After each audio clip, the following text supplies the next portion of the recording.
Hello, I'm Larry Dignan, Editor-in-Chief of Constellation Insights. And I'm Doug Henschen, Constellation Research VP and Principal Analyst covering data to decisions. And we're your co-host for episode 81 of Constellation Research TV. This is your show for news, trends, and analysis of enterprise tech. And in this episode, we're going to share Liz Miller's CRCX convo with Tara DeZao of Pegasystems. And we'll also have Larry's in-depth interview with one of our Sustainability 50 honorees. Larry, can you tell us a little bit about that interview? Yeah, sure. I talked to Sandeep Chandra. He's Tech Mahindra's Chief Sustainability Officer. And it was an interesting chat because he's been there a long time. So he's actually been able to see, sustainability from where it was this thing where, it was more of a feel-good sort of let's plant some trees thing to now he has a CFO bugging him to get costs down on electricity and supply chain and all these other things. So it just kind of highlights the progression of sustainability and how it's gone from, sort of a feel-good thing to, hey, this impacts the bottom line. So it's including on the use of how AI is going to come into the picture on sustainability. So I'm looking forward to that. But first, Let's get to the news.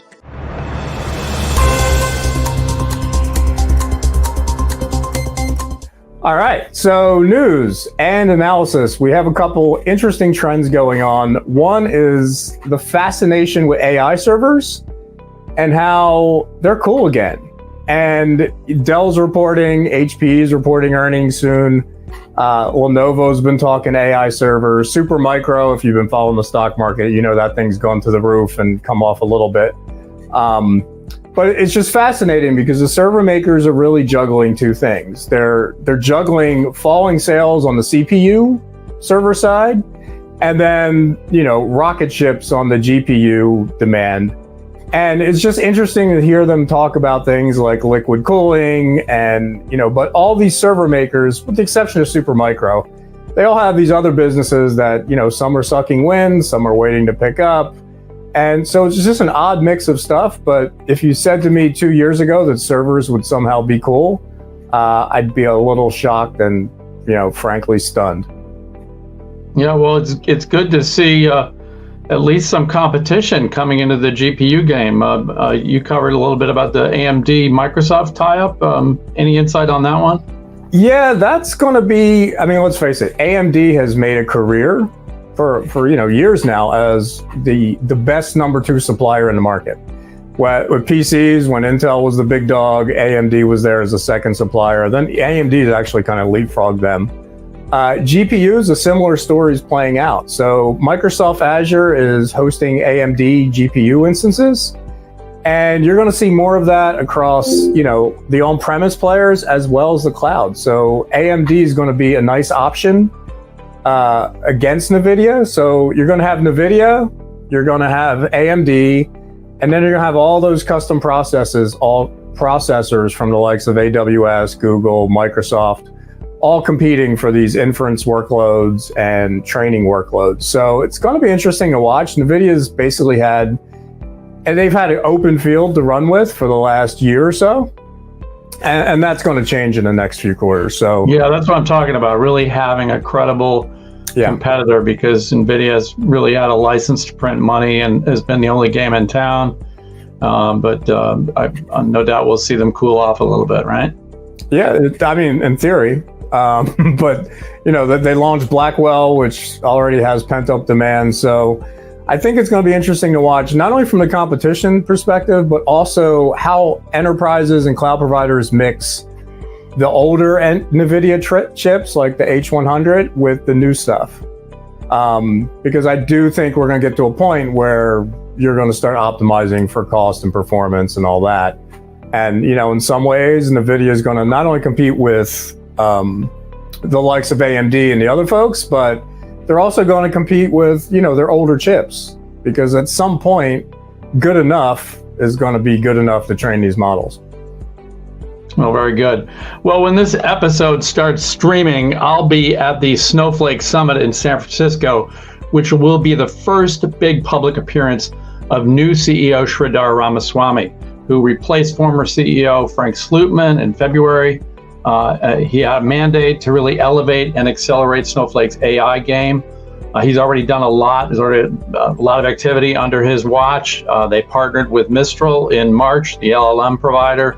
They launched their own LLM called Arctic in April. And then in May, they acquired startup True Era for its AI observability and lifecycle management platform. But they'll really still have to convince, and that's what I'll be watching for at the summit. They have to convince customers that Snowflake can support more than data warehousing. Snowpark and last year's container services announcement and the very much more recent Cortex AI announcement, they've all been aimed at really validating and providing all the tools and capabilities for that platform to support AI. But they have to show that the platform is not just capable of supporting diverse machine learning and AI and Gen AI workloads and data-driven applications, but that is also a cost-effective platform, and cost considerations have been a squeaky wheel for Snowflake customers. So I'll have my eyes also on what they're doing on the cost front.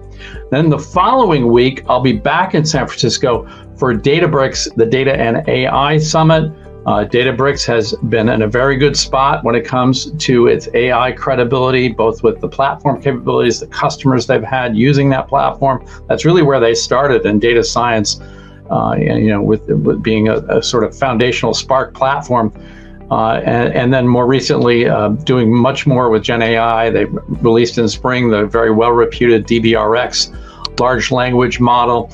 Now, a part of what I expect them to get back to at this year's event is their Lakehouse messaging, highlighting that Databricks can also handle the high-scale data warehousing workloads.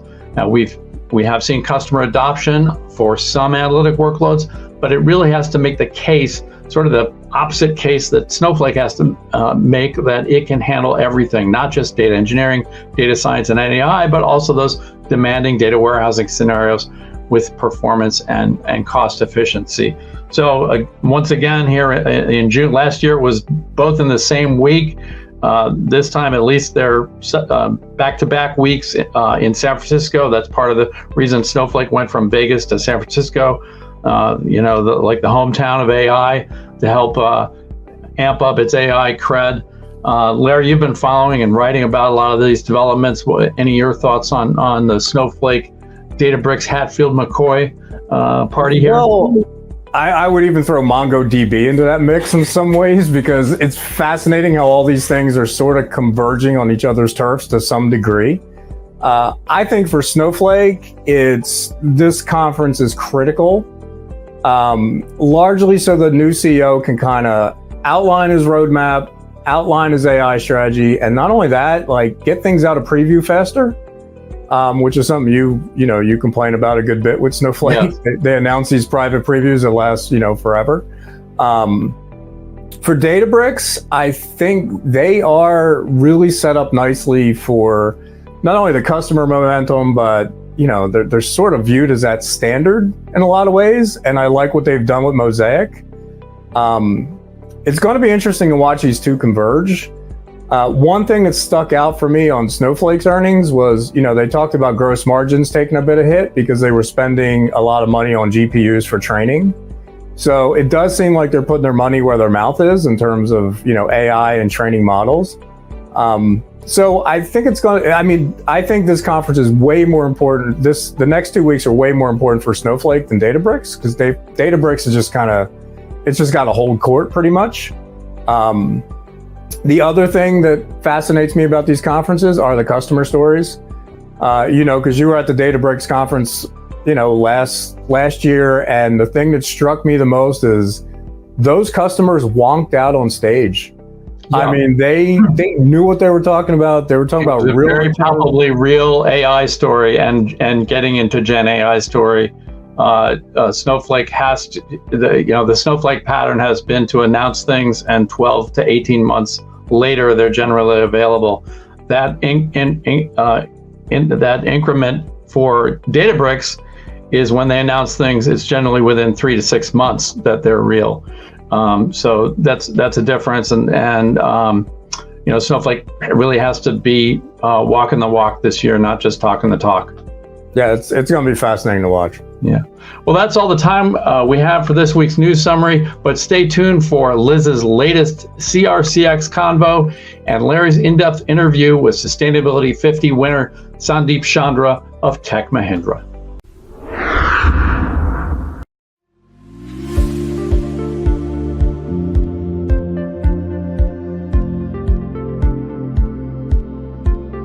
Hey everyone, it is Liz Miller and I'm coming at you with another CRCX convo, but this time I brought friends.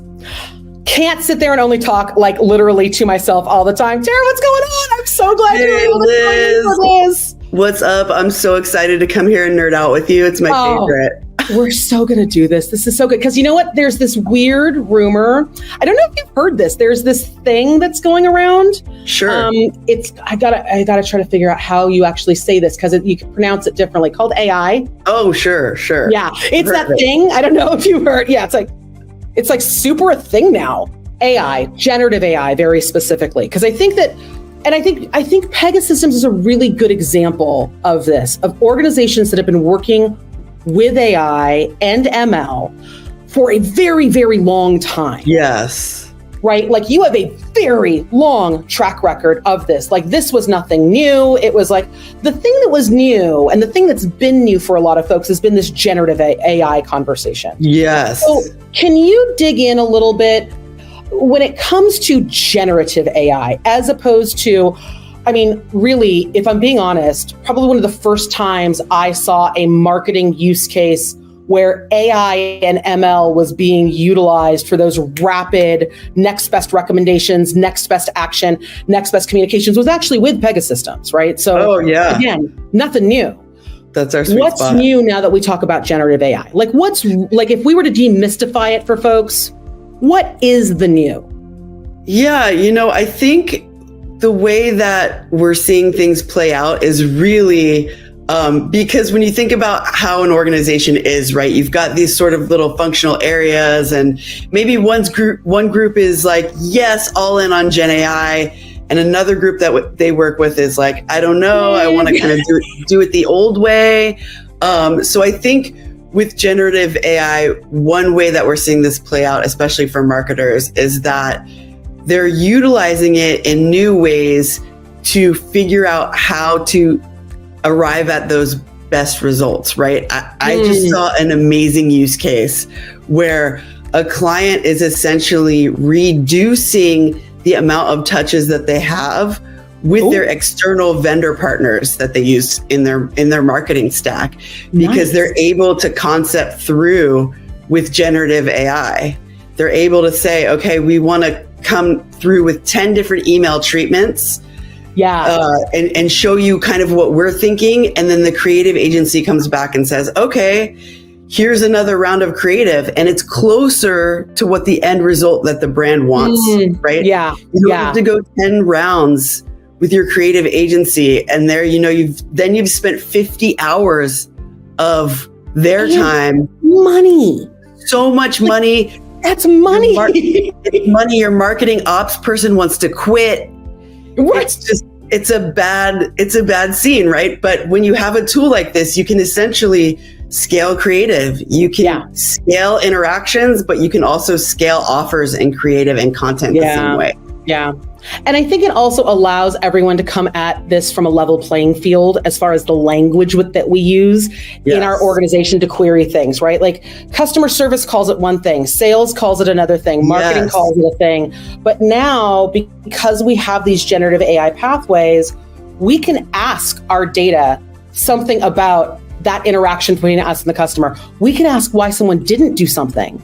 Yes. And it begins to pull all those pathways together. And while the AI models that are actually delivering the recommendation, crunching that, those are the same foundational models that, folks like yourselves have been perfecting over time.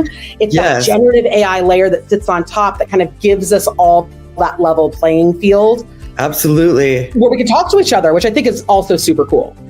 It's great. I do have to say, though, that I'm hearing certain organizations are just kind of shutting it down altogether and not using generative AI at all. What's happening? Because they don't have a policy around it. They're not used to it. They fear it. And I think that's a huge miss. And that's going to cause like major lags for brands that, you know, are not using these tools. It's really it's not going to be a differentiator for long, right? It's going to become table stakes. And so those brands that are approaching Gen AI with fear, they're going to miss the boat. Yeah. But I also, it's funny because I think more and more, I mean, you and I both see the headlines, right? It's sort of like Scarlett Johansson's mad because her voice sounds like these things keep happening, right? It seems like there's a little bit of generative AI that came with this label that told everyone that we should just race forward and ask for apology. Like, what is that? Like, don't ask for permission, ask for like apologize later. Like, ask for he's like, that is part of the attitude. And it's like, no, let's not do that. I think though, what I appreciate about a lot of organizations, and I will say this is absolutely true of Pega, is that you have teams internal to your organization that can field the hard questions. Yes. I think the thing that when I hear, whether it's a CMO or whether it's a CIO saying we're not letting generative in until we have these questions answered, my next question is always, well, then who did you ask the question to? Exactly. Like if you just ask the question internally, that's awesome. That's an awesome first step. That's the first step to the policy. That's the first step to your strategy. But then you have to ask the question of every vendor that you're working with. And if you don't like the answer, that's your answer, right? I think that that becomes part of it, because I know that I can ask you and I can ask the team. I have asked the team hard questions about AI. What are you doing to protect this model? What are you doing about the prompts, right? And there are real answers that come back on that. And that's so important to this process. If they don't have the answers. Yes. I mean, it goes back to organizational culture, I think, in that instance, right? So if you have a culture of transparency and accountability, that's going to permeate into your policies around using generative AI.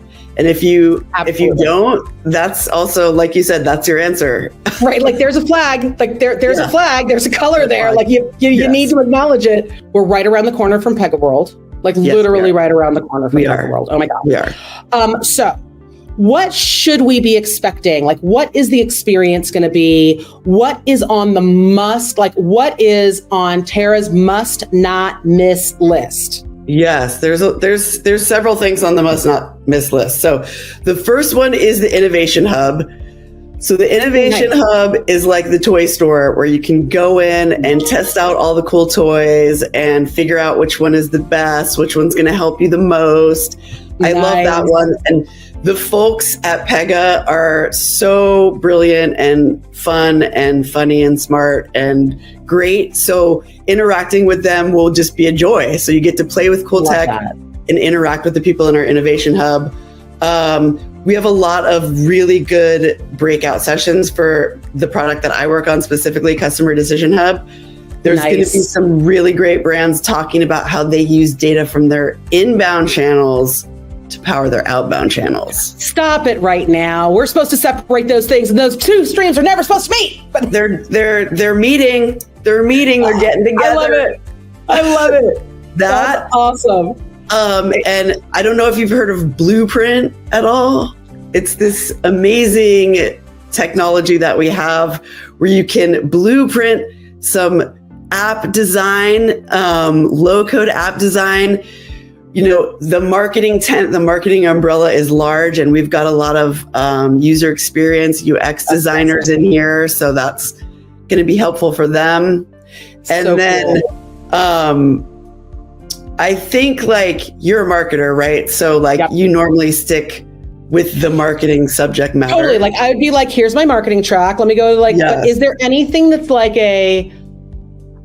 okay, marketer, get out of your comfort zone. Yes, there is. See this. There is. So our CTO is Don Sherman, and first of all, he's great. Kind of a mad genius. I'm not going to lie. Let's be very honest here. And he's done improv. I don't know if you know that about him. So he's the best on stage.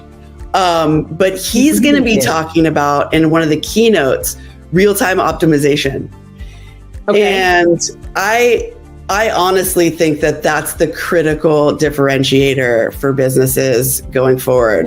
is the real-time nature of being able to do anything, not just interact with customers, right? But improve your employee experience, all kinds of different things, right? In service of a more autonomous enterprise. So Don's going to really just put it all out there. So I like that. Well, hey, I'm going to see you in a couple weeks. Thank you so much for coming and talking to me. And, listen, folks, hang on, because we're going to have another CRCX Convo coming soon. But Tara, thanks so much for being with us for this one. Liz, thanks for having me. I'll see you soon.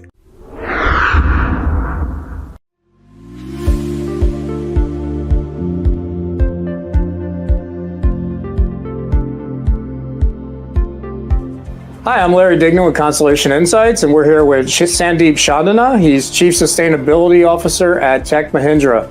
Hey, Sandeep, thanks for joining us. A pleasure to be here, Larry. Thank you.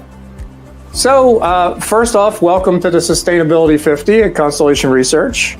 I guess let's just start out high level. How does a firm like Tech Mahindra approach sustainability? So, Larry, I'll take a step back. I was brought in as a Chief Sustainability Officer for Tech Mahindra about almost 15 years to 16 years back. And that time the world was still confused in terms of what exactly sustainability meant. People were kind of confused, saying that, is it shared value? Somebody said it is triple bottom line. Somebody said it is more to do with CSR. So everybody had their own definitions about sustainability. And when I started getting into details, somebody said, you'll have to plant trees. I said it was happy. It was a good thing to do. Somebody said it was to donate, means that more of a charity work. I said, again, good for the society. But, I started speaking to more people and everybody had a different stance. That time I took a call saying that let's take our own step of our own understanding, and we started building what exactly sustainability meant. We started looking at what should be the purpose, what should be the vision, how would you really go towards that vision, and what is the roadmap towards that vision. So I charted out again onto the 3 principles of environment, social, and governance, and started putting down structure and processes around it. In today's world, everybody wants to do something which would be helpful for the society. So we formed a team of enthusiasts, the green ambassadors. We call them green marshals. These were the people who would do various kind of activities like green days. These would look at the aspects around the environmental awareness. Let's zero in on the data aspect. You've been at this a long time. There's, I guess, at what point in the journey did the data become so critical? Because I think the thing I've noticed like the last probably 3 or 4 years, like sustainability has really become aligned with profits and financials, and these numbers actually add up into real bottom line gains, where I think sustainability a decade ago was more touchy-feely, kind of more like a little bit of a campaign, I guess, where now it's, supply chain and sustainability to me kind of sound like the same thing. So I guess, when did the data become so important in sustainability? Previously, we used to be going to a CFO saying that these are the aspects which we would want to do. The world has changed now. The CFOs are now coming to the CSO saying that when is it that you would implement the net zero strategy, or when is it that you would say that renewable energy would be at what percentage? Because it is impacting the bottom line.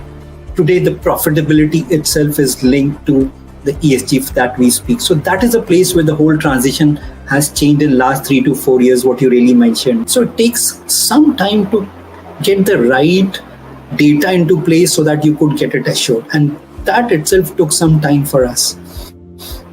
And today, with all the other things that we do, one was about carbon pricing, saying that, now today I don't have to go to someone asking for funds for green investments.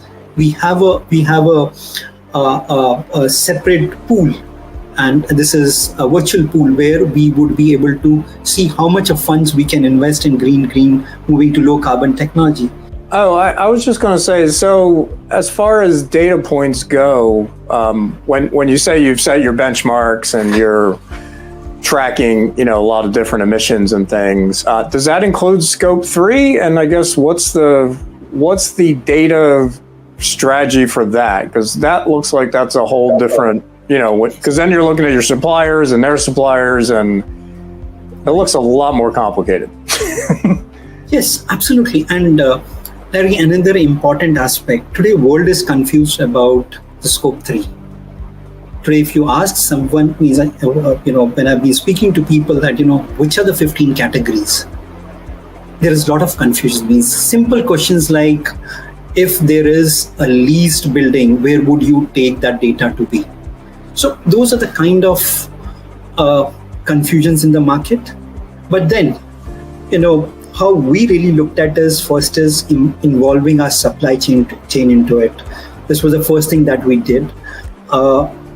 And we prepared a document saying that, how would we build the capabilities of our suppliers first in terms of ESG, which are the best practices that we follow, which are the best practices they should look at, and how does that impact the business as well. So we do a capacity building workshop for all our suppliers every year. There are best awards around the best supplier who have taken the initiatives and who have shown the improvements. Based on that, the data that we collect from our suppliers on their best practices, on their net zero goals, or on their scope 1, scope 2, scope 3 emissions, or their social aspects, what we also do is that we go and audit the suppliers. So we have almost audited 140 odd suppliers in their campuses. We have gone there, checked the things, which are the things which were really, making a very differentiated aspects. So with all this became the best practice, that how do we really look at the supplier based the data collection process. Employee commute, which is becoming very important. We are now seeing how do we really involve EV vehicles for our employee commute, because a lot of the employees, they would have shared cars, or they would need some kind of a transportation where they're closer to the workplace and all those kind of things. So with all these categories, you have a strategy where you would reduce your business travel. The business travel would mean you would also have more video conferences. There will be no travel until it is mandatorily required, or there's no work if it is an impactful thing. Net, all the categories that we really look at would have some kind of a thought process that it has to be optimized. So the data centers, you're going to have liquid cooling, and you're going to have a lot of things going on with the training. So is this a case where data centers need to be built basically completely on renewable energy sources to make it work? So until you have those kind of backup energies, or you have something which is renewable, would make a lot of impact in terms of saving the carbon emissions. And data centers today, as we speak, are getting green. Most of the customers that we have been speaking to, they have looked at how the, even at a server level or even at a chip level, how the optimization can happen. And Larry, last year we have formally launched our ESG offerings. And in ESG offerings, one is we people are doing is a consulting around ESG. Second aspect is the solutions around which would help customers understand the ESG. That means the solutions around the smart energy, or maybe the smart cities, or maybe around reducing the carbon emissions, or even health and safety. All right. Well, thanks for your time, and I'll keep all that in mind. Thanks for joining us. Sure. Well, that's it for this week's news summary, but stay tuned for Liz's latest CRCX Convo and Larry's in-depth interview with Sustainability 50 winner Sandeep Chandra of Tech Mahindra. And that's a wrap for episode 81 of CRTV. Get set for our next episode in 2 weeks. That's right. Watch for co-hosts Holger Mueller and Liz Miller, who will bring you episode 82 of CRTV. In the meantime, follow us on Twitter at CRTV_show, on our website, ConstellationR.com. You can also subscribe to Constellation Research content on YouTube and visit ConstellationR.com/blogs to subscribe to Larry's weekly Constellation Insights newsletter. Thanks for watching and have a great week.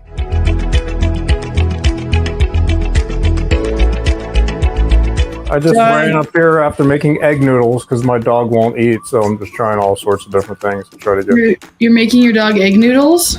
Yeah. Wow. Did he eat them? No, well, he's old and he's just not like eating anything right now, so. Oh, sad. Not even peanut butter. I'm like, come on. Whoa. Hello. Hello, what's happening? Not much. Are we recording? We are. Gotta catch it all. Oh, just like that. Are you seeing a lag on my audio? No, not on my end. Okay, good. I rarely have to use that, honestly, mainly for Holger because his internet is always lagging. Huh. Well, you know, California, San Diego, I guess, doesn't have internet. No, it's because of the... Yeah. Or he's just cheap and buys the cheapest internet he can get. He blames it on some conspiracy theory behind like Microsoft or Apple or something. No, it's an Apple product that's at fault for sure. Yeah, it's always Apple. Although it's comical, I actually agree with him on all that. I just don't carry the Crusader flag around the block about anti-Apple. Well, you have to just pick your evil empire you want to go with, right? Yes, So exactly. it's either Google or Apple or Amazon or Apple. It's just Apple crosses too many things. So Apple, it syncs everything together. It's so annoying when people have Androids in a group text. You know, it's social pressure, honestly. I'd rather have a closed garden with less evil than evil empire. I'd rather have multiple evils that don't interoperate well. Yeah. All right, let's get on with it. Let's do it. I've got places to go, things to do, paninis to eat. This is where you start, Larry. This is where I start. That's what I thought. Okay. Stay tuned for a little. This is where I come up and say thanks for watching. Yes. Right. Okay. Got it. Subscribe to Constellation Research content on YouTube and visit Constellation.